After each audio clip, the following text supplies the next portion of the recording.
perilaku pertama kita sudah bicara mengenai paradigma pemimpin ya. Nah, sekarang kita melangkah ke perilaku kedua.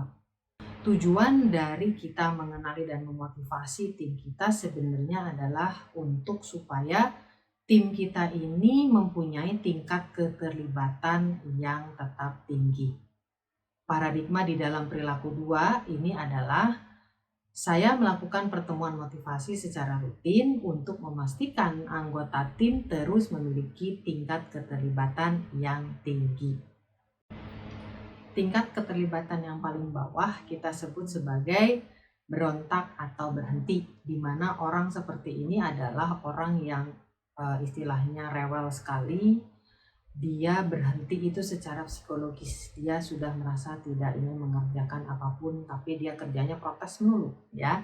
Nah, ini berbahaya. Yang kedua adalah patuh tapi mendongkol. Di level kedua ini orang ini tetap mengerjakan pekerjaannya tetapi selalu penuh dengan komplain ya, kenapa atasan saya gini, kenapa pekerjaan saya gini, dan seterusnya dan seterusnya. Kemudian level yang ketiga bicara kesediaan memenuhi tugas. Orang seperti ini mereka mengerjakan pekerjaannya sebatas job desk-nya saja. Nah, level 1, 2, 3 ini sifatnya transaksional. Setiap kali mau bekerja mereka pertanyaan adalah saya dapat apa? Ya. Kemudian level yang keempat, kita bisa melihat bahwa orang di level keempat ini sudah mulai ada kerelaan untuk melakukan kerjasama dengan tim lain.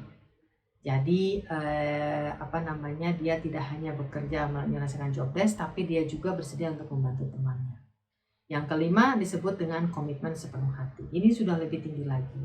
Dia sudah mulai bekerja dengan sepenuh hati, artinya bekerja itu menjadi satu bagian dari kehidupan dia yang penuh dengan tanggung jawab dia laksanakan. Ya, dia bekerja tanpa hitung-hitungan, dia mau bekerja sama, dia mencurahkan ide-idenya. Dan yang paling tinggi disebut dengan semangat kreativitas. Nah, ini adalah orang-orang yang betul-betul sudah mempunyai kreativitas yang tinggi. Mereka malahan memikirkan apa ya yang saya bisa lakukan lebih baik untuk tim ini, untuk saya maupun untuk tim ini. Nah, ini orang-orang yang punya tingkat keterlibatan yang sangat tinggi. Nah, tugas kita teman-teman adalah bagaimana menciptakan satu lingkungan di mana orang-orang yang ada di dalam tim kita itu mempunyai tingkat keterlibatan yang tinggi. Ya, karena apa? Tingkat keterlibatan ini merupakan pilihan. Bukan kita yang menentukan, tetapi mereka yang menentukan. Saya mau ada di tingkat keterlibatan mana. Jadi sangat penting bagi kita sebagai seorang pemimpin memastikan bahwa lingkungan kita memungkinkan orang, mendorong orang untuk memilih tingkat keterlibatan yang tinggi. Nah, bagaimana caranya supaya kita bisa membuat anggota tim kita tetap mempunyai tingkat keterlibatan yang tinggi? Lakukanlah yang disebut dengan one-on-one regular meeting dengan masing-masing anggota tim kita. Lakukan secara terjadwal ya teman-teman. Jadi ada yang mungkin butuh 1 minggu sekali, mungkin ada yang cukup 2 minggu sekali, bahkan mungkin ada yang cukup 1 bulan sekali. Ini sangat tergantung kepada kondisi dan situasi masing-masing anak buah kita. Ya. Kemudian kalau sudah janji, jangan sampai dibatalkan. Hal ini penting untuk menunjukkan bahwa kita serius, kita punya komitmen untuk membantu mereka berkembang. Yang kedua, di dalam one-on-one ini lakukan waktunya selama 30 menit, jangan kurang. Supaya cukup waktu untuk dia menyampaikan aspirasinya dan kita cukup waktu untuk menangkap aspirasi itu. Ya. Bisa kita bahas masalah, kita bisa bahas kesempatan-kesempatan baru, dan banyak hal yang kita bisa bahas dalam 30 menit tersebut.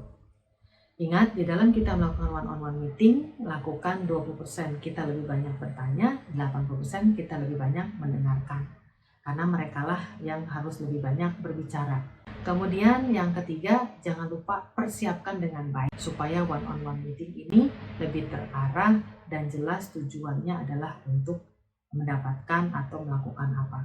Dan yang terakhir, bantu anggota tim kita untuk menemukan jawaban-jawaban dari permasalahan yang mereka hadapi, yang mereka temukan sendiri. Ya, nah untuk supaya bisa ini terjadi, kita butuh keterampilan berikutnya yang kita bahas dalam video berikutnya.